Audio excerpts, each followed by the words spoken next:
And now our final panelist, discussing the past and the future, the use of the tool of the Truth and Reconciliation Commission.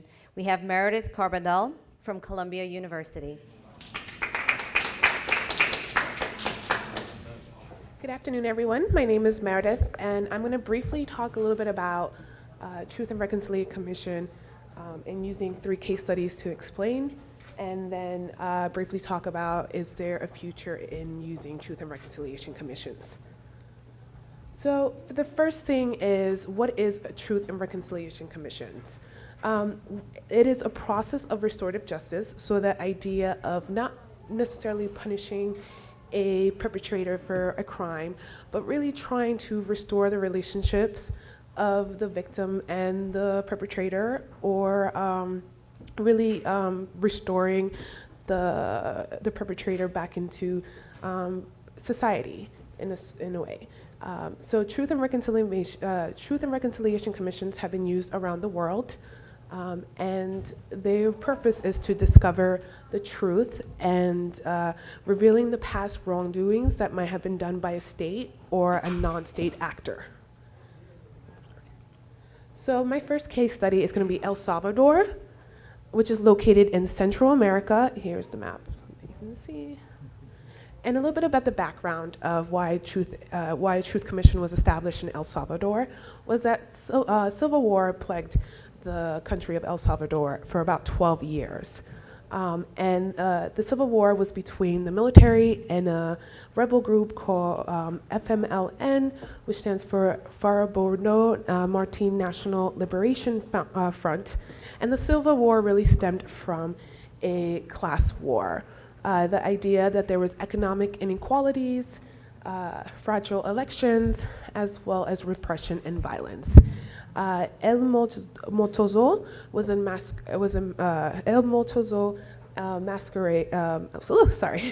massacre occurred during that time period, which is the largest massacre in the last century, where hundreds of children, women, and men were killed by the military, who happened to be trained by U.S. Armed Forces. So the Truth Commission, which in this situation it's actually called Truth Commission and not Truth and Reconciliation Commission, but just because reconciliation isn't part of the name doesn't necessarily mean it's not incorporated, came out of a peace agreement that was brokered between the UN.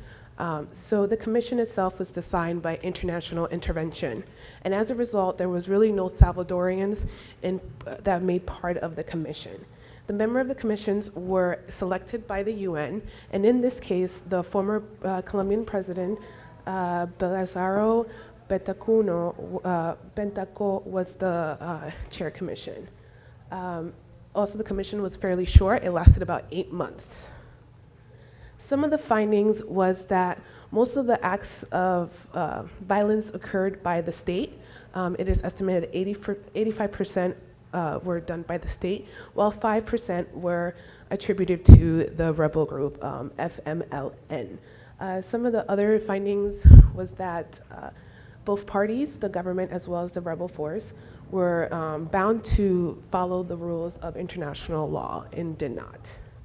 So some of the recommendations out of this commission came the reform of criminal legislation as well as traditional branch to purge the armed forces, police force, and the public authorities. So if someone was elected into office and were involved in the human rights violation, they cannot hold office for at least 10 years.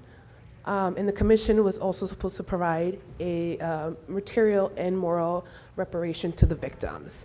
What's interesting about this case was that unlike most commissions, these recommendations were supposed to be legally binding, and that came from the mandate from the UN. The second case study is South Africa, which is probably the most famous Truth and Reconciliation Commissions that most people tend to be familiarized with. And here's a map. South Africa's the tip, just like the name suggests. And so a little bit about the background. South Africa had an apartheid between the 1948 and ended in the early 1990s. An apartheid is a system of I can't say it now. Institutionalized, thank you, institutionalized of racial segregation that existed in South Africa. So that means that the action of the state did encourage the repression of Black Africans in South Africa. So the Truth and Reconciliation Commission in South Africa stemmed out of the National Unity and Reconciliation Act 34 of 1995. This commission was supposed to investigate both state and liberation movements during the periods of 1960 to 1994. The structure of the commission consisted of three committees. The first was the Human Rights Violation Committees, which would collect the statements and record the evidence. The Amnesty Committee would then deal with those that are applying for amnesty, and the Reparation and Rehabilitation Committee would then handle reparations. There was a total of 17 commissions and up to 3 additional staff members. These commissioners were made up of other religious leaders, doctors, academics, advocates. The chairperson of the Truth and Reconciliation Commission was Archbishop Desmond Tutu, and it lasted about 7 years, from December of 1995 to 2002. Some of the findings were that they recorded about 21,000 victims. About 2,000 of them appeared at public hearings. Over 7,000 applied for amnesty. However, about 849 were granted amnesty. They also discovered that records were systematically destroyed in mass quantities between 1990 to 1994, and the report itself included names of individual perpetrators as well as information on individual cases, region areas, institutional and social environment of the system. So some of the recommendations had a very detailed reparation program, including financial, symbolic, and community reparations. They suggested giving about $3,500 US to victims for a course of 6 years. South Africa's society and political system should be reformed. Some of these institutions included the educational system as well as faith communities. Prosecution should be considered in cases where amnesty was not sought or denied if evidence existed.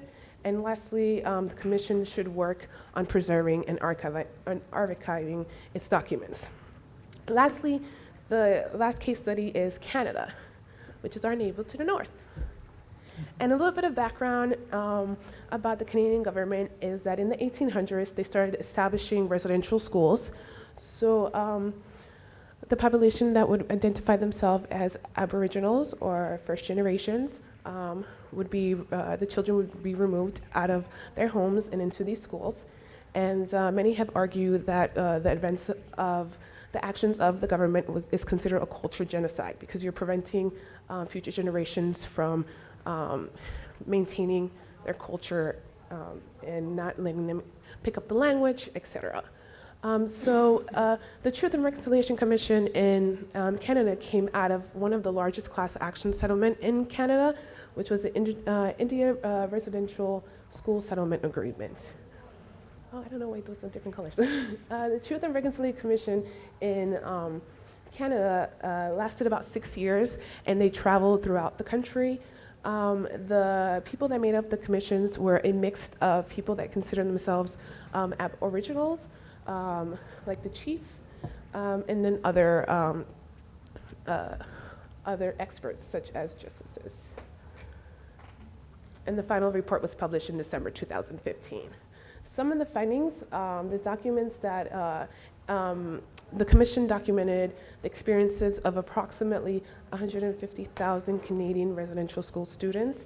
They discovered that many children were sexually and physically abused, as well as about 3,200 residential school students unfortunately died from poor living conditions such as malnutrition.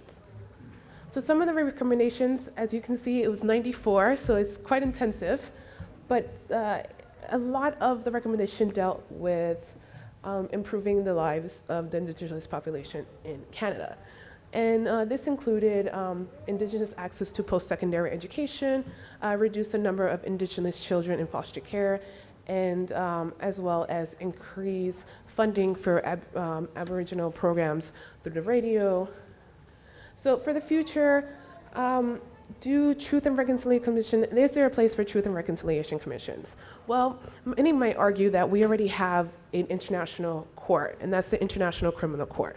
However, the International Criminal Court could only be brought up by a state, and you have to be a member of the International Criminal Court to bring it up. And then if you talk to people that come from these areas that have been affected, many of them are dissatisfied with these tribunals because they feel like they're not part of it. And that's one of the problems with courts and tribunals. It seems to take the focus of the victim. It doesn't really give them opportunity to heal. Of course, there's always that debate about restorative versus retribution justice. Should we always punish the victims, or should we allow some kind of healing between societies? Lastly, technology can help improve access to Truth and Reconciliation Commissions if the state decides to go that route. One, it'll provide accessibilities for people that might not be able to travel. It's also cost effective, so if you're bringing in experts, you don't have to pay them to travel. They can appear via Skype. And lastly, it can also increase participation. And thank you, and if you have any questions.